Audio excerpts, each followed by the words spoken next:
ஆன்மீகவேல் நேயர்கள் அனைவருக்கும் அன்பார்ந்த வணக்கம். இன்னைக்கு நம்ம கூட ஜோதிட அரசி யோக பிரபவம் இணைந்திருக்காங்க. அவங்க கிட்ட ஆன்மீக ரீதியான கேள்விகளுக்கு பதில் கேட்டு தெரிஞ்சுக்கலாம் வாங்க. வணக்கம் மேம். வணக்கம் மேம். இன்னைக்கு நம்ம சுக்கிர பயிற்சி பார்க்க போறோம். சுக்கிர பயிற்சி அப்டின்னா என்ன? அத பத்தி எங்களுக்கு ஒரு பொது பலன் சொல்லிடுங்க. பொதுவா சுக்கிர பயிற்சி வருது அப்டின்னா, எத்தன வருட காலங்கள் இருக்கும்? யார் யாருக்கு என்ன பலன்கள்லாம் கிடைக்க போகுது அப்டின்னு நம்ம பின்னாடி 12 ராசிக்கும் பார்க்க போறோம். பொதுவா சுக்கிர பயிற்சினா என்ன? சுக்கிர பயிற்சி வர்றதுனால நம்மளுக்கு என்ன மாரியான விஷயங்கள்லாம் கிடைக்கும்? அப்டிங்கிறத பத்தி எங்களுக்கு விளக்கமா சொல்லுங்க மேம். பொதுவா பார்த்தீங்கன்னா, சுக்கிர பயிற்சி 1 மாதம் மட்டும் தான் இருக்கிறது.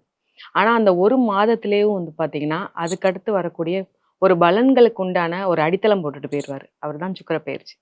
இப்ப எப்போ வராரு அப்புட்ன்னா, ஜூன் மாசம் 8ஆம் தேதியிலிருந்து ஜூலை மாசம் 4ஆம் தேதி வரைக்கும் இருக்கிறார். இந்த 1 மாதத்துல புதுசா அதாவது சுக்கிரன யாருக்கு காரகத்துவம் சொல்லுவோம்னு பார்த்தீங்கன்னா, ஆடை, ஆபரணம், ஒரு பிரம்மாண்டம்னாலே நம்ம சுக்கிர பகவான தான் சொல்லலாம். அதனால புதுசா ஆடை, ஆபரணம் வாங்குறதுக்கு ரொம்ப ஆர்வமா போட்டி போடுவாங்க. புதுசா ஆஃபீஸ் போறது, புதுசா தொழிற்சாலை, புதுசா வீடு கட்டுறது. மேக்ஸிமம் பார்த்தீங்கன்னா, இந்த 1 மாதத்துல இந்த பார்லர் வச்சிருக்கிறவங்க, அதாவது பெண்கள் சம்மந்தப்பட்ட அனைத்துமே நல்ல ஒரு முன்னேற்றத்துக்கு போகும். ஏன்னா சுக்கிரனுக்கு இன்னொரு காரகத்துவம் பெண்கள சொல்லுவாங்க. ஸோ நறுமணம் சார்ந்த பொருட்கள், இது அனைத்துமே ஒரு வெற்றி ஒரு நார்மலா இருக்கு. இன்னைக்கு தான் கடைய ஓப்பன் பண்ணியிருக்கேன்பா. எனக்கு வருமானம் வருமா இல்லையான்னு கேட்கறதுக்கு இந்த 1 மாதத்துல பார்த்தீங்கன்னா, அடிச்சு அவங்க பிரான்ச்சஸ் போடுற மாரியான ஒரு பெரிய மாற்றத்த குடுப்பாரு. முக்கியமா இந்த கலை, கவிதை இந்த மாரியான துறைகள்ல, நாடகத் துறையில பார்த்தீங்கன்னா, ரொம்ப ஒரு பெரிய மாற்றத்த கொண்டு வருவாரு. இது இது நார்மலா ஒரு வீடு கட்டியிருக்காங்க. அந்த வீட்ல நான் அது ஒரு பெரிய மாற்றம் கொண்டு வரணும். ஒரு அழகா கொண்டு வரணும். அப்படிங்கிற புது புது யோசனைய கொண்டு வரவர் தான் சுக்கிரன் பகவான். இவருடைய பார்வை பார்த்தீங்கன்னா, ஒரு பார்வை தான். அந்த ஒரு பார்வையிலேயும் பலவித மாற்றத்தையும் ஏன்னா ஒவ்வொரு ராசிக்கும் ஒவ்வொரு இடத்தையும் பார்க்குறாரு. அவர் அதே இடத்துல இருந்து ஒவ்வொரு இடத்தையும் பார்க்கும்போது பலன்கள் மாறுபடும். ஸோ அவங்களுக்கு ஒவ்வொரு ராசிக்கும் தேவையான அனைத்து பலன்களையும் அந்த 1 மாதத்துல கொடுக்கிறவர்னா சுக்கிர பகவான் தான். ஓகே. பொதுவா இந்தந்த ராசிக்கு சுக்கிர பயிற்சி வந்தா, இந்தந்த ராசிக்கு கூடுதல் பலன் இருக்கு. அப்படி ஏதாவது பொதுவா சொல்ல முடியுமா? பொதுவா பார்த்தீங்கன்னா, மெயினா சொன்னது பார்த்தீங்கன்னா, இப்ப புனர்பூசம் 3ல இருக்கிற ஆ சுக்கிரன் பகவான் மிதுன ராசியில இருக்காரு. அவர் புனர்பூசம் 4ஆம் பாதமான கடக ராசிக்கு வராரு. பொதுவாகவேவும் ஒரு புதிய முயற்சி எல்லாமே வெற்றியை கொடுக்க போறாரு. ஒரு பிரம்மாண்டமான வெற்றி. அதுவும் பெண்களுக்கு உண்டான மாதம் சொல்லி இத சொல்லலாம். ஏன்னா, இதே இது ஆண்களுக்கு இல்லையா அப்படின்னு கேட்டா, பெண்கள் சம்மந்தப்பட்ட ஒரு தொழில் பண்றவங்க, அதாவது ஒரு ஒரு துணி கடையா இருக்கட்டும், ஒரு நகை கடையா இருக்கட்டும், இந்த மாதிரியான பெண்கள் சம்மந்தப்பட்ட ஒரு தொழில் பண்றவங்களும் ஒரு மேன்மை அடையறதுக்கு உண்டான ஒரு பொதுவான ஒரு முன்னேற்றத்த குடுக்குறது தான் சுக்கிரன் பயிற்சி. அதாவது இந்த சுக்கிர பயிற்சியில பார்த்தீங்கன்னா, ரொம்ப முக்கியமான ஒரு விஷயமா, அதே கடகத்துல குரு பகவான். அது ஒரு ஒரு சுபகுருன்னு சொல்லுவாங்க. இயற்கை சுபராவே இருக்கிறவர் தான் குரு பகவான். அது மட்டும் இல்லாம குரு பெயர்ச்சி வேற இந்த ஜூன் 2ஆம் தேதி பிறக்குது. அப்படிப்பட்ட குரு பகவானோட தான் சுக்கிரன் பகவான் இணைஞ்சிருக்காரு. ஏற்கனவே ஒரு பெரிய பாசிட்டிவான ஒருத்தர் தான் குரு. அப்படிப்பட்ட ஒருத்தரோட சுக்கிரன் பகவான் இணையும்போது, ஒரு பெரிய மாற்றம் என்ன சொல்றா ஒரு மன நிம்மதி கிடைக்க போகுது. ஒரு நார்மலா இருக்கிற ஒரு பெர்சன் என்ன பண்ணுவாங்கன்னா, ஒரு சிலர் அழகுபடுத்திக்கவே மாட்டாங்க. என்ன அழகுபடுத்த ஒரு முக்கியமான ஒரு இடத்துக்கு போனாலும் பரவால்ல. ரொம்ப சிம்பிளா இருக்க விரும்புவாங்க. ஆனா, அவங்கள பத்தி பின்னாடி நெறைய வார்த்தைகள் பேசி ரொம்ப காயப்பட்டுருப்பாங்க. ஆனாலும் என்ன, இல்ல வேணாம் பரவால்ல அவங்க சொன்னாலும் என்ன அப்படின்னு சொல்லி எந்த ஒரு மாற்றமே யோசிக்க மாட்டாங்க. ஆனா, அவங்க சார்ந்தவங்க ஃபீல் பண்ணுவாங்க. இப்ப என்ன ஆகும் அப்படின்னா, அந்த ஒவ்வொரு ராசிய பொறுத்தளவு, அவங்களுக்கே அந்த மாற்றம் கொண்டு வரணும்னு நெனைப்பாங்க. அவங்கள அவங்களே அழகுபடுத்திக்கிறணும். அதன் மூலமா அவங்களுக்கு கான்ஃபிடன்ஸ் அதிகமா இருக்கும். ஸோ, இந்த டைம்லலாம் நம்மள அழகுபடுத்தக்கூடாது, வேண்டாம். ஏன்னா மேக்ஸிமம் பார்த்தீங்கன்னா, ரொம்ப ஒரு அழகு சாதன பொருட்கள் மேல விருப்பம் இருக்கிறவங்க, ரொம்ப அதுக்கு முக்கியத்துவம் குடுக்குறவங்க ரொம்பவே கான்ஃபிடன்ஸா இருப்பாங்க. நார்மலா இருக்கிற பெர்சன விட அவங்க ரொம்ப கான்ஃபிடென்ட்டா இருப்பாங்க. இப்ப அந்த மாற்றம் அவங்களுக்கு வர ஆரம்பிக்கும்.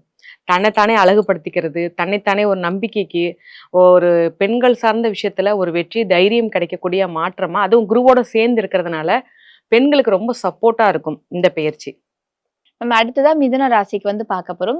மிதுன ராசிக்காரர்களுக்கு இந்த சுக்கிர பயிற்சி என்ன மாதிரியான பலன்கள்லாம் குடுக்க போகுது? குறிப்பா திருமணம் வேணும் அப்படின்னு வெயிட் பண்ணிட்டு இருக்கவங்களுக்கு திருமணம் நடக்குமா? குடும்பத்துல இருக்கிற பிரச்சனைகள்லாம் சரியாகுமா? இல்லன்னா காதல் பிரச்சனையெல்லாம் சரியாகி காதல் கைகூடுமா? அத பத்தி விளக்கமா சொல்லுங்க. மிதுன ராசிய பொறுத்தளவுக்கு பார்த்தீங்கன்னா, சுக்கிரன் 2வது இடத்துல இருக்காரு. அது மட்டும் இல்ல, பார்வையா 8ஆம் இடத்த பார்க்குறாரு. முதல்ல நம்ம 2ஆம் இடம் சொன்னாலே தனலாபம், குடும்பத்த சொல்லுவோம். ஏன்னா மெயினா குடும்பம் என்ன ஒரு பிரச்சனையா இருக்கட்டுமே, ஒரு பேச்சுவார்த்தை இல்லாம இருக்கு. இல்ல வீட்டுக்குள்ள போனாலே நிம்மதியே இல்ல. எப்ப பார்த்தாலும் சண்டையாவே இருக்கு. கணவன் மனைவிக்குள்ள ஒரு சண்டை. குழந்தைகள் சொல் பேச்சு கேட்காத சண்டை. இல்ல மாமனார் மாமியாருக்குள்ள மாமனார் மருமகளுக்குள்ள, மாமியார் மருமகளுக்குள்ள சண்டைன்னு இந்த சிச்சுவேஷன்ல எல்லாமே இந்த சுக்கிர பெயர்ச்சியில அந்த பிரச்சனையெல்லாம் விட்டு போகுது. புரிதல் வரப்போகுது. எதுனாலும் சரி ஓகே பேசி எதுனாலும் தீர்த்துக்கலாம். சண்டை எதுவுமே இல்லாம வீட்டுக்கு போனாலும் எப்படா போவோங்கிற ஒரு மனநிலைய இந்த சுக்கிர பகவான் சுக்கிர பெயர்ச்சி காலத்துல கொண்டு வரப்போறார். இதே திருமணம் ஒரு ஒரு சிலருக்குலாம் பார்த்தீங்கன்னா, திருமணம் முடியறது மாரி போயி, நிச்சயம்லாம் பண்ணிலாம் திருமணம் தடை ஏற்பட்டு இருக்கும். மிதுன ராசி நேயர்களுக்கு இதற்கு முன்பு. ஆனா, இனி வரும் காலம்ல இந்த சுக்கிர பெயர்ச்சியில அந்த திருமணம் முடிவாகறதுக்கு உண்டான வாய்ப்பு இருக்கு. இல்ல தாமத திருமணம் உள்ளவங்களுக்கு அதற்கேற்ற மாரியான வரன் நிச்சயமா கிடைக்கக்கூடிய வாய்ப்பு உறுதியா இருக்கு. காதல் பண்றவங்களுக்கு பார்த்தீங்கன்னா, காதல் வெற்றி அடையும். ஆனா, அந்த வெற்றி என்னன்னா, சில தடைகளுக்கு அப்புறம் கிடைக்கும். முதல் 15 நாள் அந்த ஒரு போராட்டமா இருக்கும். அதுக்கு முன்னாடி நீங்க சொல்லிட்டீங்க அப்டின்னா. அதுக்கடுத்து ஒரு ஒரு 16வது நாள், 16ஆம் தேதிக்கு மேல, அதாவது ஜூன் மாசம் 16ஆம் தேதிக்கு மேல சொல்லும்போது, அதுக்குள்ள ஒரு மாற்றம் ஏற்படும். சரி ஓகே. ஆனா, அவங்க கொஞ்சம் ஆன்ஸர் சொல்ல கொஞ்சம் தாமதப்படுத்துவாங்க. ஆனா, நிச்சயமா உங்கள் காதல் வந்து உண்மையா இருக்கிற பட்சத்துல, திருமணத்துக்கு கொண்டு போய் முடிவுக்கான சூழல் நிச்சயமா ஏற்படும். Okay ma'am. அடுத்ததா பார்த்தீங்க அப்டின்னா, குழந்தைக்காக வெயிட் பண்ணிட்டு இருக்க மிதுன ராசிக்கு இந்த சுக்கிர பயிற்சி காலகட்டத்தில அந்த குழந்தை பாக்கியம் கிடைக்குமா? நிச்சயமா கிடைக்கும். ஏன்னா, குழந்தைக்கு வந்து பார்த்தீங்கன்னா, அந்த குடும்பம் நல்லா இருக்கும்போது, குழந்தைக்கு உண்டான தாமதத்தினால நெறைய வெக்ஸ் ஆயி போய் உட்கார்ந்துருக்கிற எல்லாத்துக்குமேவும், இந்த சுக்கிரன் பெயர்ச்சி அதற்கு உண்டான ஒரு மருத்துவ ஆலோசனை. அதாவது என்ன மருத்துவத்துக்கு போனாலும் எங்களுக்கு அதுக்கு உண்டான ட்ரீட்மெண்ட் சரியா தெரிய மாட்டேங்குது. என்ன பண்ணே தெரியல. இல்ல நாங்க சரியான அதாவது ஒரு தவறான மருத்துவம் பார்த்து அதன் மூலமா சில பிரச்சனைகள் ஏற்பட்டிருக்கும்.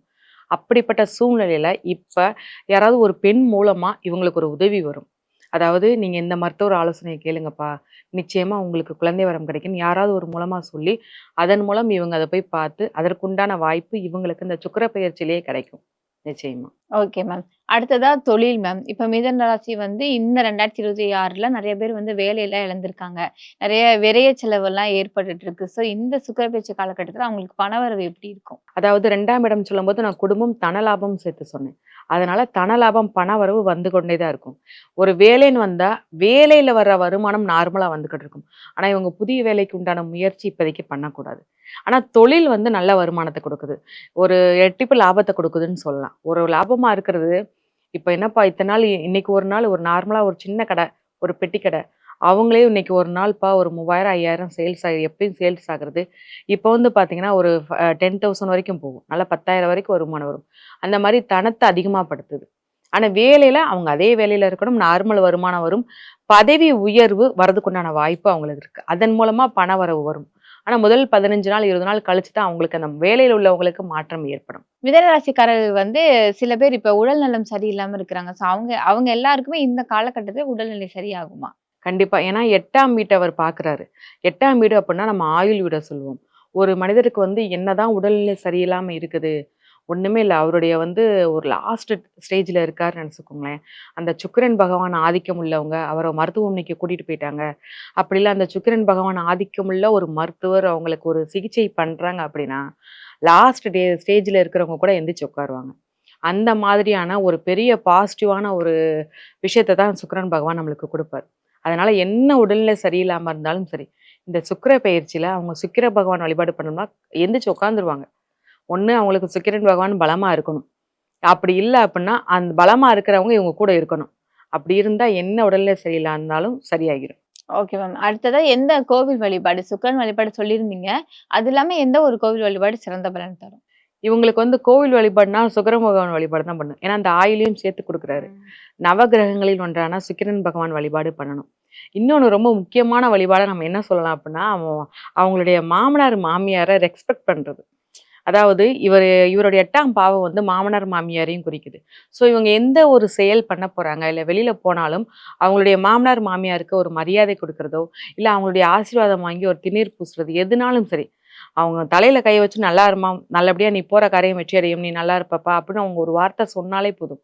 இவங்க எவ்ளோ ஒரு பெரிய ஒரு பிரச்சனைக்கு போனாலும் அவங்களுக்கு வரக்கூடிய தடைகள்லாம் சரியாகி, இவங்களுக்கு ஒரு பாசிட்டிவான ஒரு விஷயமா மாறும். இன்னைக்கு நம்ம மிதுன ராசிக்கு வந்து ஆயுள் நீட்டிப்புக்கு என்ன பண்ணணும்? எந்த கோவில் வழிபாடு சிறந்த பலன் தரும்? அப்புறம் குழந்தை பாக்கியத்துல இருக்கவங்களுக்கு இந்த சுக்கிர பயிற்சி காலகட்டத்தில என்ன மாரியான பலன்கள்லாம் தரும், கிடைக்கும் அப்படிங்கிறத ரொம்ப அழகா சொல்லியிருந்தீங்க. நன்றி.